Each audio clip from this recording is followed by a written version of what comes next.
Item number SCP-2264. Object Class Safe. Special Containment Procedures. Due to the unavoidably public nature of the building housing SCP-2264-A, security measures are to focus on preventing civilian access to the anomaly's entrance. The Foundation is to cooperate with the government of the United Kingdom in concealing the existence of SCP-2264-A. A hidden passage to -A has been constructed and remains its only means of access. The original entrance to the room where -A is located has been walled over, ensuring that only authorized personnel have access to -A. Operatives are to be reassigned and replaced monthly due to the threat of psychological addiction to SCP-2264-B. Description: SCP-2264-A is a door composed of iron located within a hidden chamber beneath Martin Tower, a part of the Tower of London. The gateway cannot be unlocked through traditional means, requiring a highly ritualized process. Attached to SCP-2264-A is a complex apparatus composed of alchemical tools, such as alembics, retorts, and a crucible. Based on journals found within the hidden chamber, -A is presumably the creation of Henry Percy, 27th of April, 1564 to 5th of November, 1632, 9th Earl of Northumberland, an English aristocrat, alchemist, and long-term prisoner within the Tower of London. Despite his incarcerated status, the Earl maintained a degree of influence, said to enjoy a comfortable lifestyle, and allowed access to books and research material. He was known as the Wizard Earl due to his extensive library and interests in the scientific and occult. It is considered possible that others within Percy's circle of associates were involved in the creation of -A, including John Dee, famed alchemist and court astrologer of Queen Elizabeth. The School of Night, of which Henry Percy was supposedly member to, may have also had involvement. Journal of Henry Percy, the Wizard Earl. Negredo. We will confront the dark night of the soul. The pineal gland will be freshly extracted. Fire evokes the shadow within. Albedo. Wash out the impurities. Rain cleanses all sin and prepares the soul for Elysium. Divide, not as dictated by the rigors of harmony, but rather into two opposing principles, to be later coagulated to form a unity of opposites. Citrinitas. Victory coincides with the yellowing of the lunar consciousness. The white surrenders to dawn. The traveling lamp slays the moon. Rubedo. Red alludes. Instead, surrender upon the apparatus, a sanguine sacrifice. A Foundation alchemist was consulted. The instructions are roughly comparable with the magnum opus a 4-part process employed in the creation of the mythical Philosopher's Stone. Replication of this process required redacted. Through still undetermined means, a mechanism within SCP-2264-A responds to the completed solution, causing it to unlock and open, allowing access to SCP-2264-B.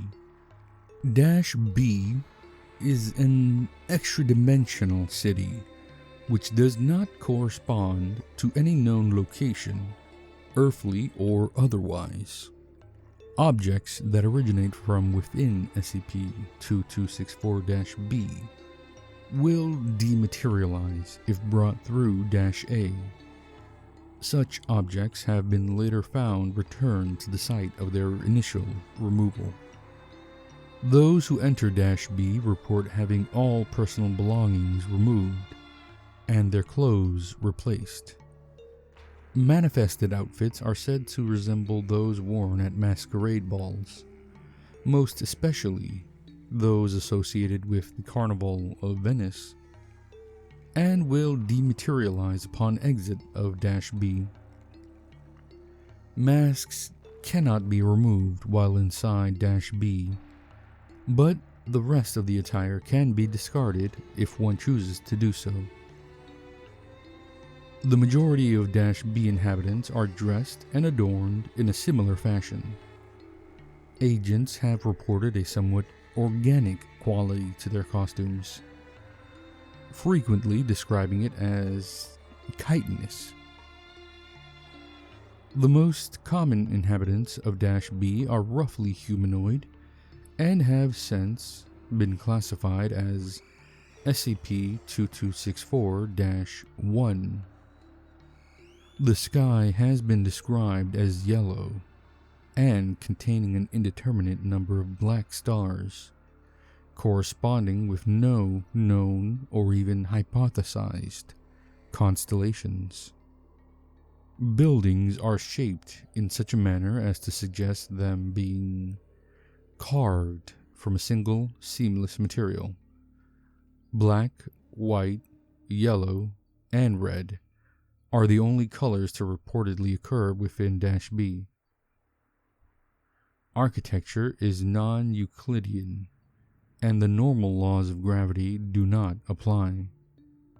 Those inhabitants can be observed as climbing a stairway upside down, but based on their own gravity source, they are climbing normally. The city has been described as having the odor of dried flowers with a hint of mold, or a scent not unlike that of old books. The actual size of the city has been difficult to measure, but it appears to be located on an island, surrounded by a black ocean. The composition of the liquid is unknown, but described as appearing more viscous than water. Operatives have reported a hypnagogic malaise while exploring SCP-2264-B, with difficulty estimating time and space. Although -B is a tangible location and not considered to be an actual dream, those who had a history of lucid dreaming have shown far greater self-control and attention to detail than those who did not. Operatives are to be reassigned and replaced monthly due to the threat of psychological addiction to -B. Initial efforts at exploration resulted in 8 AWOL operatives, with those that returned having difficulty describing what they had observed in a coherent and/or detailed manner. Exploration Report. Dr. Calixto Narvaez, First Deployment. The almost hypnagogic nature of SCP-2264-B has led many to observe it as a dream or hallucination, failing to fully recognize its inherent verisimilitude. A lucid dreamer and an experienced user of hallucinogenics, I, Dr. Calixto Narvaez, was well chosen for this mission. My comrades quickly surrendered to the anomaly, engaging in the decadent pleasures of the city, most especially within the palace. Tempting as it was, I did not join the others in their rapturous orgy. I would suggest interviewing those that previously entered SCP-2264-B again. It is unlikely they've gone into all the details. When allowed a chance to directly control a dream, so many claim they would fly or visit the stars. Those people are liars. Most choose to surrender to the ecstatic delirium of sexual pleasure. Again, this is not a dream, but I am able to understand why most are unable to perceive the difference. I am reminded of the legend of the assassins, how their leader supposedly drugged and led his recruits into his castle. Within was a pleasure garden that rivaled any imagined paradise. The individuals truly believed they were offered a taste of the divine. SCP-2264-B works in a somewhat similar way, but I do not believe that is the reason for its splendor. I doubt it is intended to be a trap. It is simply a city, although certainly a majestic city, unlike anything I had ever before encountered. But one that happens to exist outside baseline reality and does not entirely conform to the physical rules we are used to. I have made significant discoveries while exploring SCP-2264-B. 1. Universal translation of language. While most of the agents perceived the inhabitants as speaking English, I heard them in my native tongue of Spanish. Even those of my team, when communicating with me directly, appeared to have been speaking Spanish while within the anomaly. I have discovered that this is also applied to written language, but not quite as accurately. Written words initially appear as alien shapes. Most of the symbols have a somewhat spiral-like pattern. If one continues to directly observe the symbols, they will begin to blur and alter until some level of translation has manifested. However, there do appear to be limitations, and it seems that some words native to -B have no equivalent in any human language. The words appear to move on paper, and prolonged exposure can easily result in nausea and headache. 2. The true name of SCP-2264-B is Alagadda, a city-state said to border the Neverment. I was able to gather much of this information from the wandsman of Kul Manas, a scholar and foreigner like myself. They wore a beaked mask, and exquisite robes cloaked their hunchbacked form. Their hands were scaly, more avian than reptilian, layer after layer of endless spirals. I sense an oncoming migraine just thinking about it now. Regardless, I was pleased to meet a fellow intellectual within. I asked them about the nature of their research. "What is the nature of all that is?" they asked. I assumed rhetorically. "Just for a start," they noted. 3. There is a specific power structure within SCP-2264-B involving entities that, based on description, could easily be considered some of the more dangerous reality benders known to the Foundation. The Wandsmen of Kul Manas warned of individuals that should not even be approached, lest we draw undesirable attention to our reality. There are, or were, 4 masked lords who directly oversee SCP-2264-B. The Black Lord, wearer of the Anguished Mask. The White Lord, wearer of the Diligent Mask. The Yellow Lord, wearer of the Odious Mask. The Red Lord, wearer of the Mirthful Mask. They were said to be the chief advisors to the King of Alagadda. They continued to warn that I not be fooled by their names, each just as terrible as the other. I have seen the masked lords, always at a distance, all except for the wearer of the Anguished Mask. I was informed that the Black Lord was the victim of a political struggle some time ago. The reason never known, if reason existed at all, and cast into some dreadful dimensional backwater. It would only be a matter of time before they returned. The insidious glamour of the city-state disguises a dreadful truth. One the Wandsmen had difficulty expressing in words.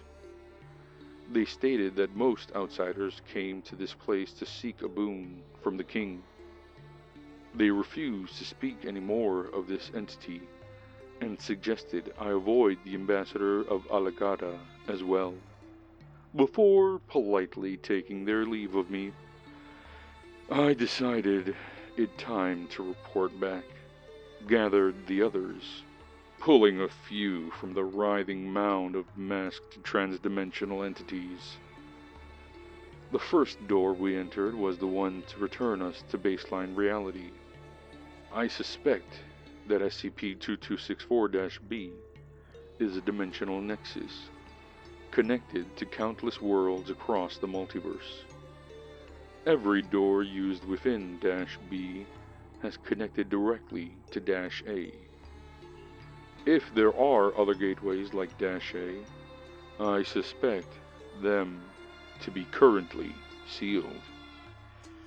Dr. Calixto Narvaez was commended for his initiative. A psychological evaluation has determined it's safe for him to re-enter in the near future, although it has been requested that he use a more professional tone with regards to his reports. Further operatives will be screened for higher than normal levels of activity in the parietal lobes while in a state of altered consciousness, sleep or otherwise. The Wandsman of Kul Manas has since been classified as SCP-2264-2 and is considered an invaluable source of information. The Masked Lords of Alagadda have been classified as SCP-2264-3. Exploration Report. Dr. Calixto Narvaez, Second Deployment.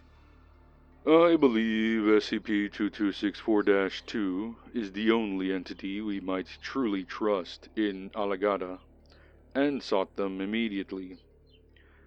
The city contains thousands, if not millions, But Dash 2 stands out and appears to have a strictly scholarly interest in Dash B, most especially the Palace Library. The collection was impressive and could have been infinite in size for all I knew. There was no visible end to the room, the corridor stretching long into the horizon. I wandered the seemingly endless hall, Agent Cromwell and Dr. Yu at my side, in search of Dash 2. I scanned through a few grimoires and scrolls, the alien symbols failing to translate, leading me to suspect that no earthly translation was possible.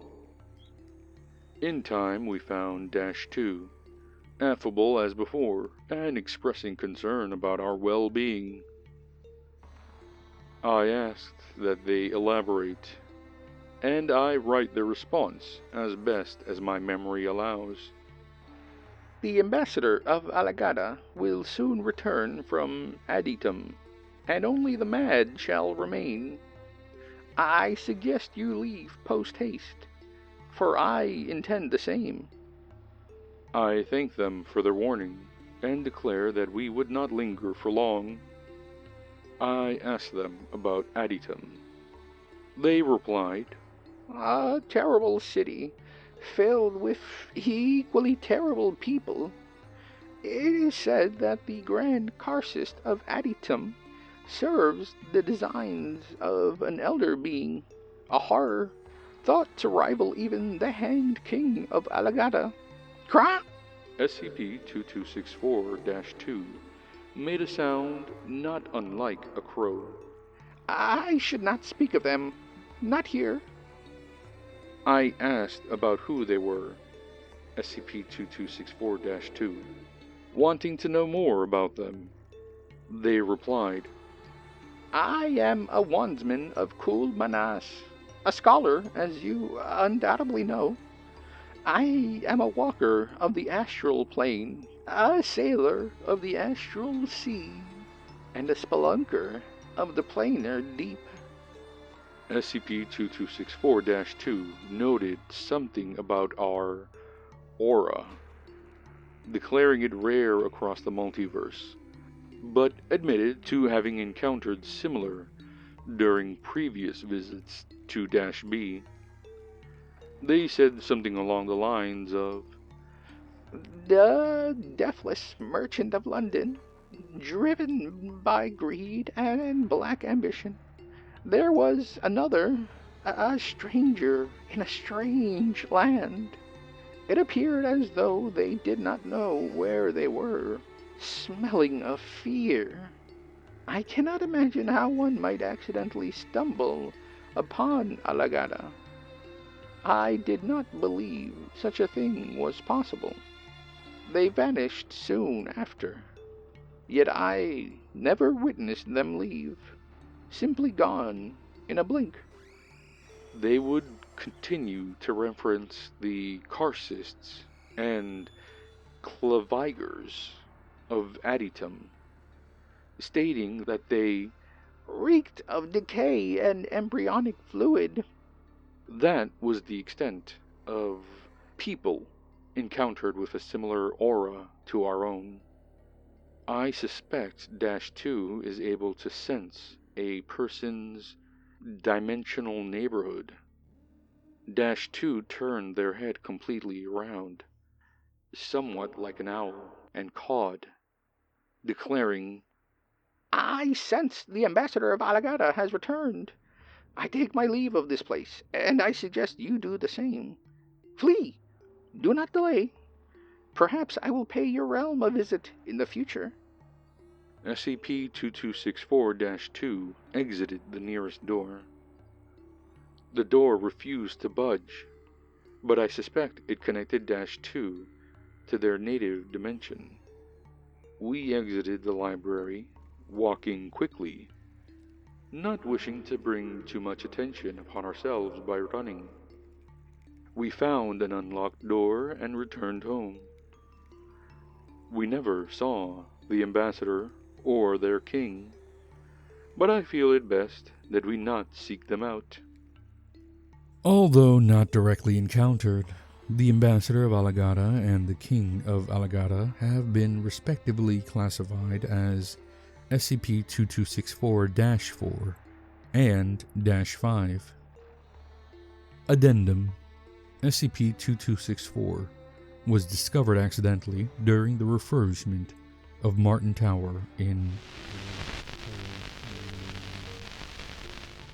The Foundation was contacted by representatives of the Crown due to the suspicion of a potentially anomalous artifact based on the writings found within, since attributed to Henry Percy, 9th Earl of Northumberland. Discovered among his notes was an unsent letter, intended to be received by Christopher Marlowe, famed poet and playwright. The letter is dated 30th of May, 1593, the day of Christopher Marlowe's unsolved murder. Document 2264-0037. To my singular good friend, may this missive reach thee ere 'tis too late. 'Twas thou who urged against my building of the Janus Gate. My insult was cruel. Having deemed thee foolish and ignorant of the sciences, I prithee forgive mine arrogance. 'Twas thou who suffered the evil to which I was blind. I showed thee the other ordinary, and allowed the secret darkness to coil around the cinder of thy beautiful heart. I was blind, but now I see. I beseech thee to burn that accursed play and return it to ash. Thy patron seeks to corrupt and defile. Whence he cometh, there are things that simply should not be. The ambassador shall exploit thee, as they did us. I have sealed the Janus Gate, so that only the enlightened may enter. May they have the wisdom to see what I could not, and the power to slay the wretched king within. Damn that metropolis of blood, that terrible realm, and its antient, countless crimes. Consign thy play to the fire, deny thy vile patron, and anoint thee from this madness. We would fain welcome thee back into the night.